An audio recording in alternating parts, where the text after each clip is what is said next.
Turminha, tudo bem com vocês? Espero que estejam todos bem. Hoje vamos para mais uma aula de história.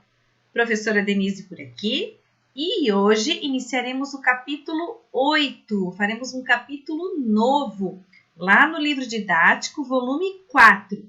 Hoje nós faremos das páginas 17 à página 20. Fique ligadinho e vem comigo! Como a professora falou para vocês, hoje nós iniciaremos o capítulo 8, um novo capítulo no livro didático de História. O nome do nosso novo capítulo se chama Município e o Meio Ambiente. E hoje nós saberemos como que os imigrantes, que a gente já estudou bastante, né? Como que a paisagem se transformou durante todo esse tempo. Como que eles usaram os recursos naturais e qual foi o impacto disso no dia que vivemos atualmente. Vamos estudar como os imigrantes e seus descendentes interagiram com o ambiente para organizar e transformar os espaços urbano e também o espaço rural, conforme os conhecemos na atualidade, né? Como nós estamos vendo eles hoje. E também nós vamos conhecer as dificuldades que eles enfrentaram.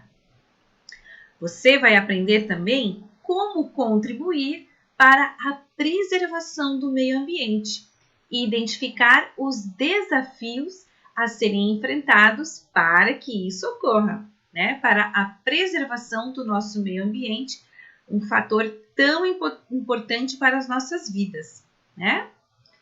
Isso tudo está lá na página 18. Então, lá na seção Diga aí, na página 19, está pedindo para que a gente leia este conjunto de palavras. E em seguida, vamos fazer o que se pede ali nas questões. Primeiramente, observe bem a figura e observe quantas palavrinhas estão escritas ali. Você consegue ler todas essas palavras? Olhe atentamente, com tranquilidade e veja quantas palavras se repetem, né? Tem muitas palavrinhas ali, porém tem muitas palavrinhas repetidas também. Então, agora, com atenção, nós vamos tentar retirar todas as palavrinhas que estão escritas ali, que são diferentes uma das outras, né? Não vamos escrever todas que estão, porém a gente vai ver quais que estão escritas ali. Você já conseguiu desvendar algumas? Então, vamos ver. Nós temos a palavra, eu já estou vendo ali, a palavra cidade, né? Que aparece bem grande ali. A palavra campo, em rosa, em outras cores também, em amarelo, né? Aparece várias vezes. A palavra presente, passado. Eu achei também a palavra futuro. Você está encontrando aí as palavrinhas? O que mais você está encontrando? Meio ambiente, sustentabilidade e desmatamento. Muito bem, estas são todas as palavrinhas que apareceram, porém elas estão repetidas, né? Se você achou todas essas aí, você acertou. E na letra B, nós teremos que identificar a imagem formada ao fundo entre as palavras. Você consegue perceber que na imagem as palavras estão divididas em grupos e no meio desses grupos tem uma linhazinha branca entre elas? O que será que isso está representando? Preste bem atenção. Então, esta figura toda, o que será que esta imagem formada ao fundo entre estas palavras quer representar para nós? Você conseguiu desvendar? O que será que essa imagem quer representar?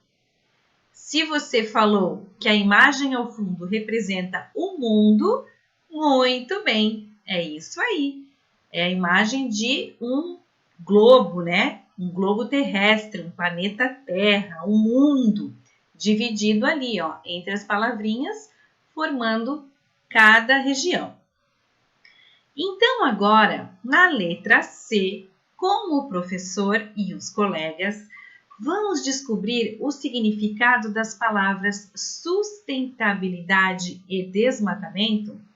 Estas duas palavras nós já descobrimos que estão na imagem, né? E você sabe dizer o que significa cada uma delas? Então, vamos pesquisar. Se você quiser pesquisar com calma, pause o vídeo e faça sua pesquisa e depois a gente confere aqui juntinhos.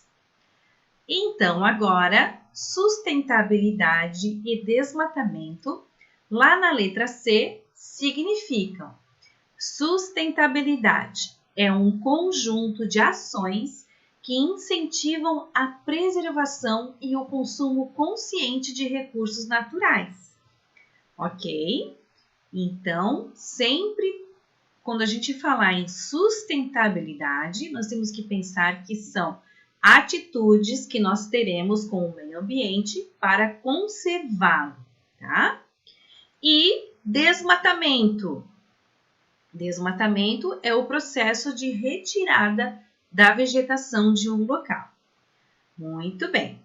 Então, vocês viram que lá na letra A existem palavras que, se a gente for pensar, elas estão falando sobre o quê? Olhe lá, na letra D, qual é a mensagem desta imagem?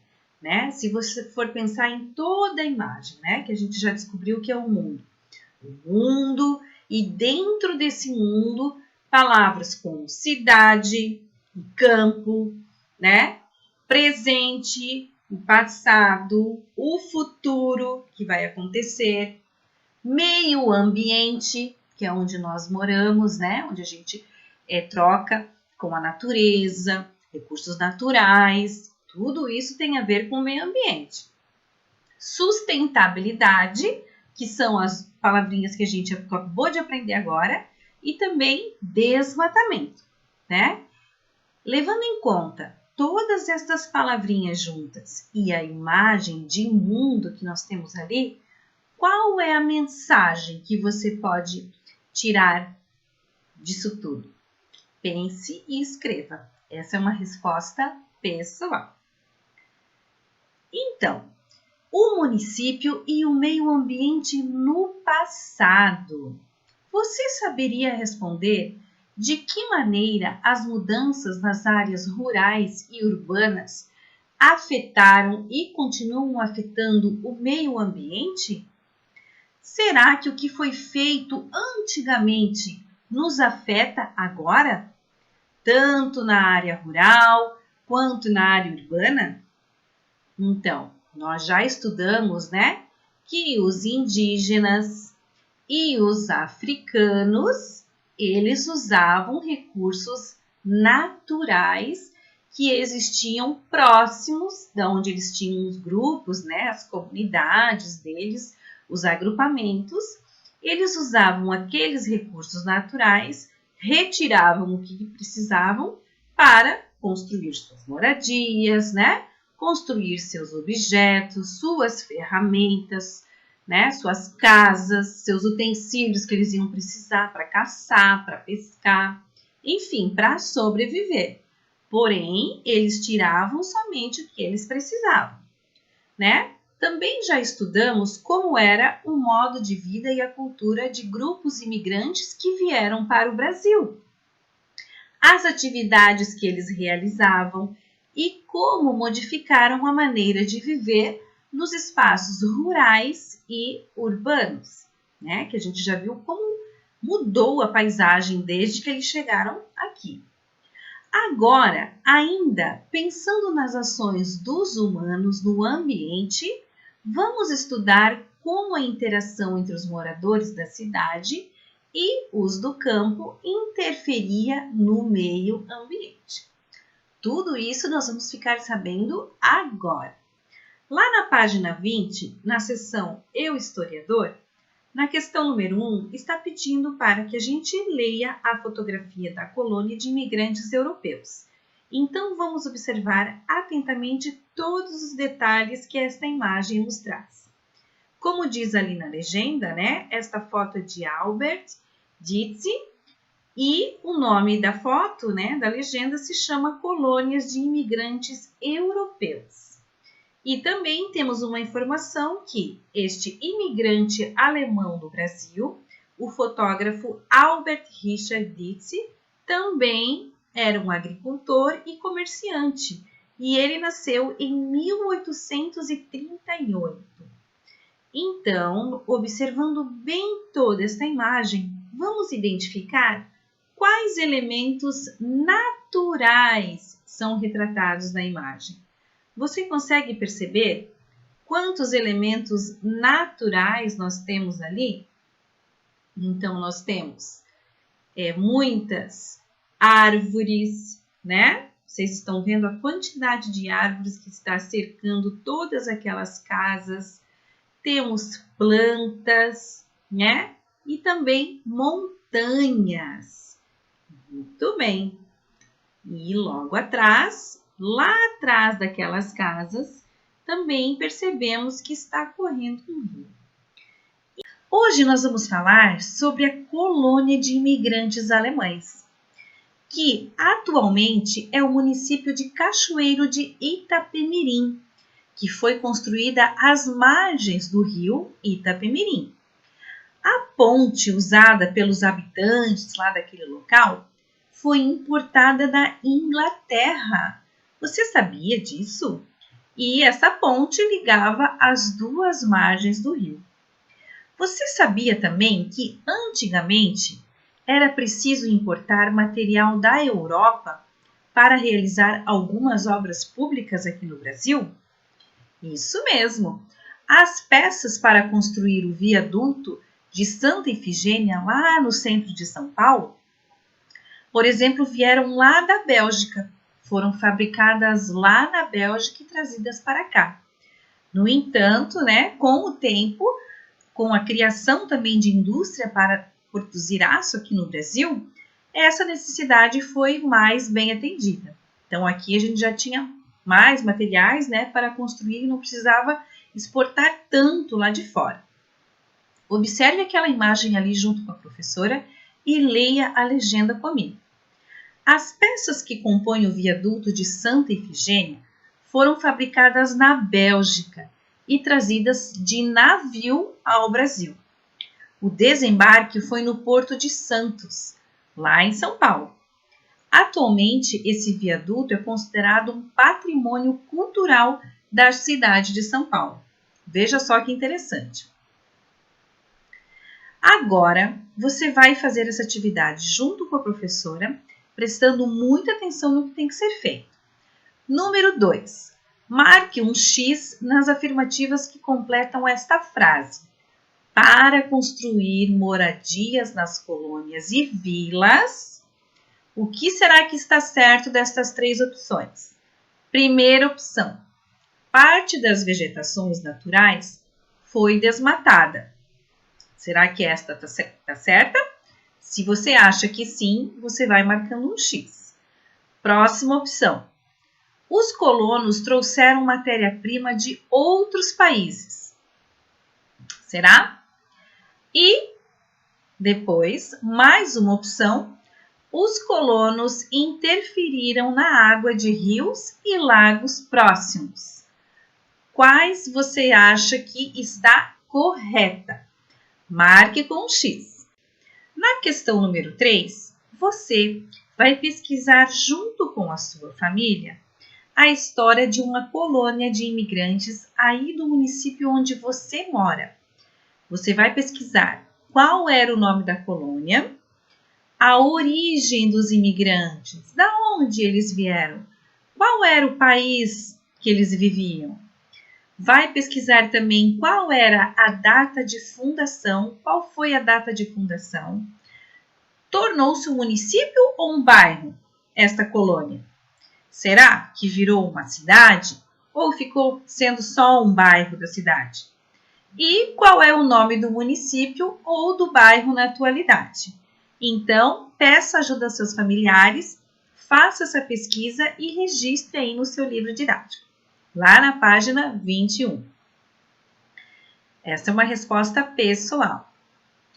Agora, na seção Outros Olhares, na página 22, acompanhe comigo. Na atualidade, as pessoas têm buscado praticar ações sustentáveis, não é mesmo? Nós já conversamos como é importante a gente ter atitudes sustentáveis para o futuro da nossa geração, né? Como descartar corretamente o lixo, não desperdiçar a água, que é um recurso natural muito importante nas nossas vidas. E essas ações têm o objetivo de diminuir os impactos humanos no meio ambiente, né? Nós já estudamos muito que tudo que a gente faz impacta na natureza, pois nós precisamos usar muitos recursos naturais para comer, construir coisas e tudo mais. E no passado, será que as pessoas já se preocupavam com isso? Também havia preocupação de criar uma vida, um mundo sustentável?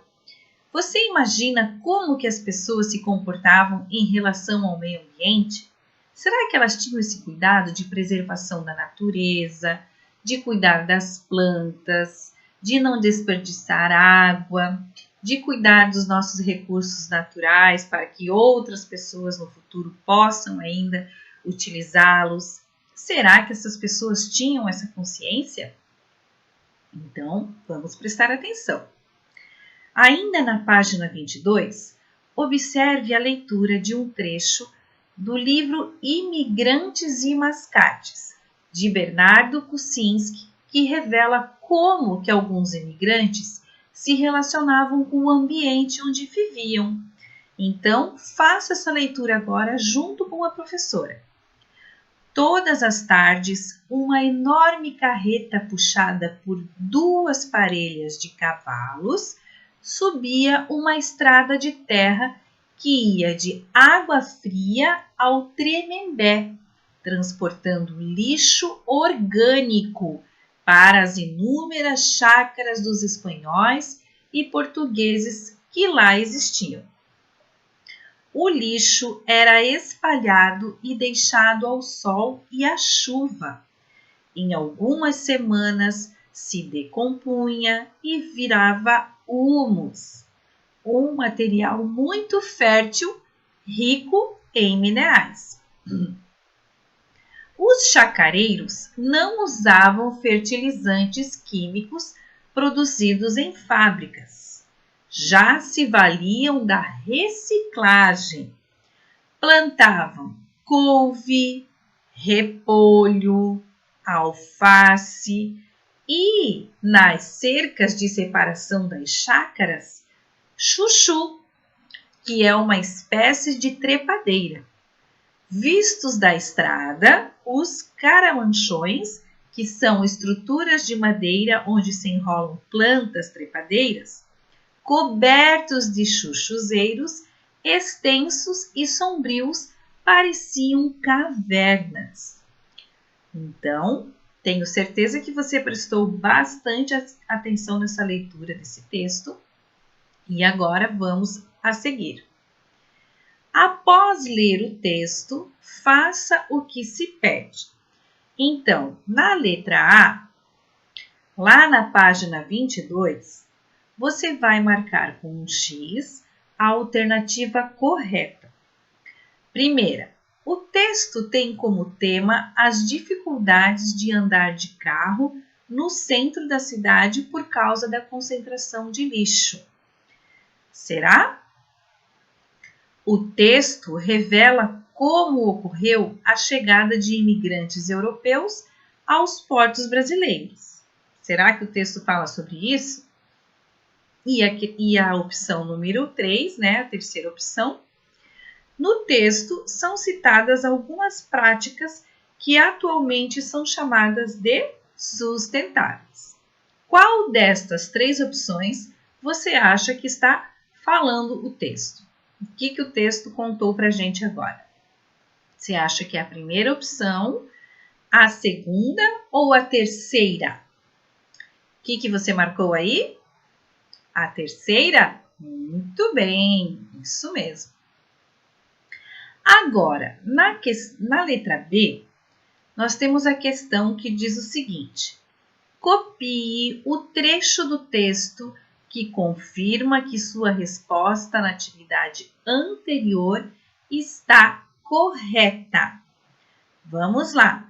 Volte ao texto, preste atenção em tudo que ele está nos informando e qual é o trecho que confirma que sua resposta nessa atividade que acabamos de fazer está correta. Então, observe novamente o texto para você descobrir a resposta. Qual é o trecho que fala que naquela época eles já tinham pensamento sobre o mundo sustentável? Vamos lá. Você encontrou? Então, confira comigo. O lixo era espalhado e deixado ao sol e à chuva. Em algumas semanas se decompunha e virava humus, um material muito fértil, rico em minerais. Os chacareiros não usavam fertilizantes químicos produzidos em fábricas. Já se valiam da reciclagem. Muito bem. Então, quando fala essa parte sobre o lixo orgânico, né, que eles transportavam lá, transportavam de água fria ou Tremembé o lixo orgânico. Então, aqui nós já temos a confirmação que sim, eles já tinham uma ideia sobre como viver de forma sustentável, né? Então, esse trecho aí você pode sublinhar e depois responder lá naquela questão. Olhe lá, na questão B, né? Copie o trecho do texto que confirma que sua resposta na atividade anterior está correta. Então, você vai transferir este trecho para essa resposta aqui. O lixo era espalhado e deixado ao sol e à chuva. Em algumas semanas, se decompunha e virava humus, um material muito fértil, rico em minerais. Os chacareiros não usavam fertilizantes químicos produzidos em fábricas, já se valiam da reciclagem. Ok, então essa questão da página 23. Agora, ainda na página 23, temos a letra C. Represente nos quadrinhos, por meio de desenhos, os 3 principais acontecimentos citados no texto. Então, você vai retornar ao texto, vai fazer a leitura e vai descobrir quais são os 3 principais acontecimentos. E aí, você vai registrar em forma de desenho, cada acontecimento num quadradinho. Faça com bastante capricho, que eu sei que você vai conseguir, ok? No passado, algumas ações que na atualidade chamamos de sustentáveis eram praticadas por imigrantes. Você sabia que alguns deles já faziam atitudes que a gente chama hoje de sustentáveis? Como coletar água da chuva para ser utilizada em diversas atividades. Você já ouviu essa técnica de coletar a água da chuva? Aquela água que cai, né? Nós deixamos escorrer, porém tem como usá-la. É isso que nós vamos conversar hoje nesta aula. Agora, lá na letra D, você conhece histórias de famílias de agricultores que também tinham atitudes sustentáveis? Será que você já ouviu alguma história de agricultores que faziam técnicas com alguma atitude sustentável? Lá na página do livro de história, nós temos Você Sabia, a seção Você Sabia. Preste atenção na leitura. Ao virem para o Brasil, as famílias de imigrantes japoneses buscavam conquistar melhores condições de vida. Com esse objetivo, algumas delas foram morar no norte do Paraná e trabalhar como agricultores. Nós já vimos isso, né? Olhem lá, observe esta imagem. Esse registro foi feito pelo imigrante japonês Haruo Ohara no ano de 1949, em uma chácara próxima ao município de Londrina, lá no Paraná.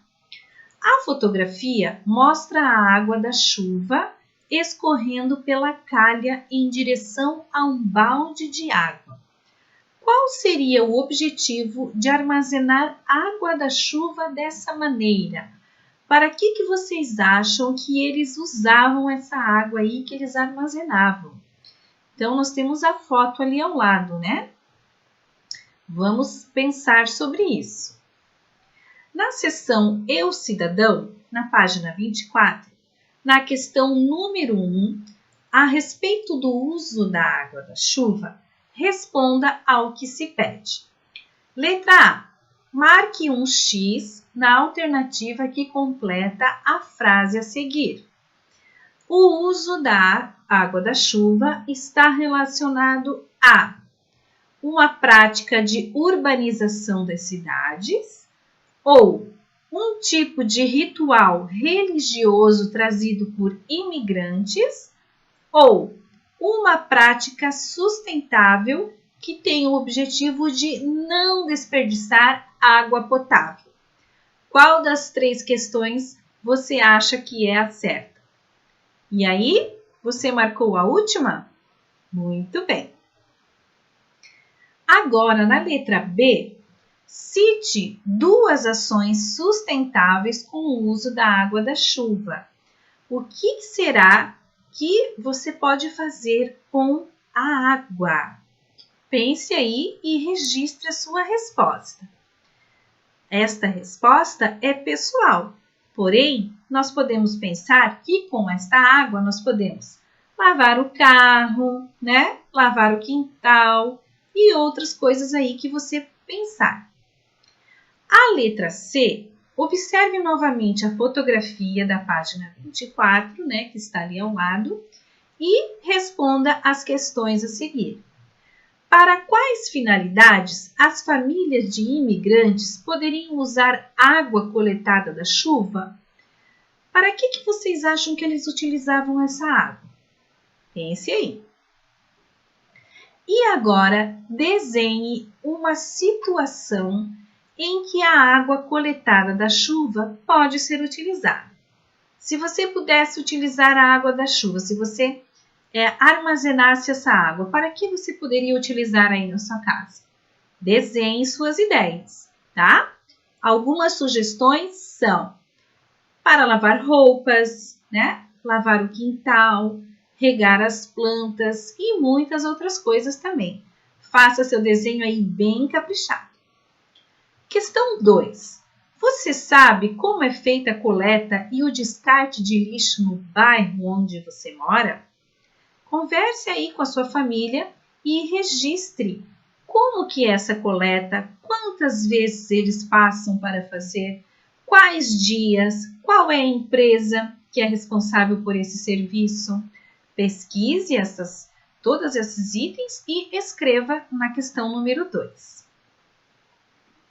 Agora, na número 3, lá da página 25, como professor, releia o trecho do texto de Bernardo Kucinski, lá da página 22.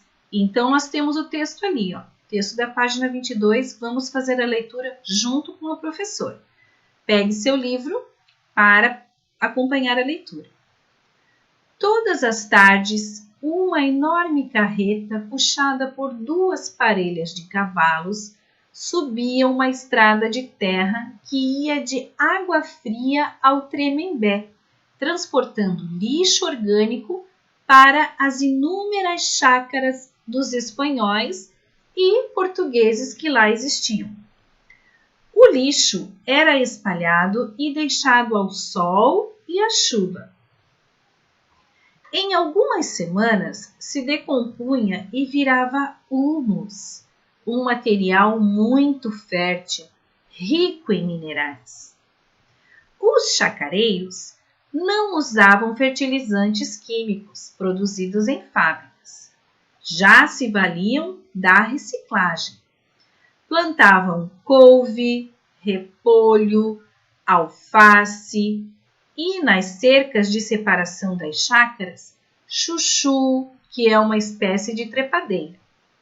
Vistos da estrada, os caramanchões, que são estruturas de madeira onde se enrolam plantas trepadeiras, cobertos de chuchuzeiros extensos e sombrios, pareciam cavernas. Agora, na letra A, em relação ao texto, que a gente acabou de relembrar, em que situações podem ser utilizadas sobras de alimentos?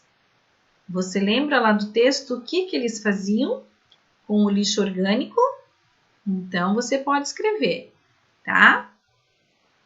Algumas sobras de alimentos podem ser utilizadas em compostagens como adubos, como a gente viu ali que eles relataram no texto, Porém, esses alimentos, eles não podem ser alimentos temperados, com muita gordura.